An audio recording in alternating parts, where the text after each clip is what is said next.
Sa ayaw at gusto mo, babalik sa'yo ang ginawa mo sa kapwa mo.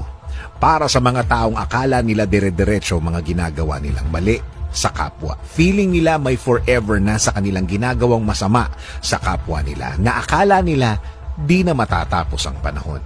Para sa mga taong akala nila hindi na babalik ang mga ginagawa nila sa buhay ng iba, na kung mabuhay ay parang walang takot, walang tigil, walang preno sa masamang gawa nila.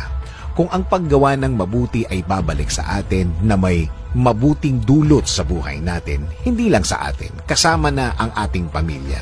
Ganun din ang masama. Ganun din ang hindi mabuti. Ganun ang mga masasamang mga salita at mga pangyayaring inimbento mo para lang makasira ng kapwa. Lahat ito alam ng Diyos. Lahat ito nakikita at alam ng Diyos.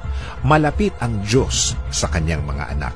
Alam niya kapag nasasaktan ang mga anak niya. Nararamdaman niya ang lahat ng yan. At hindi siya papayag ng diretsyo mong sinasaktan ang mga ito. Kaya sa lahat ng mga biktima ng mga taong ganito, hindi kayo ang gaganti.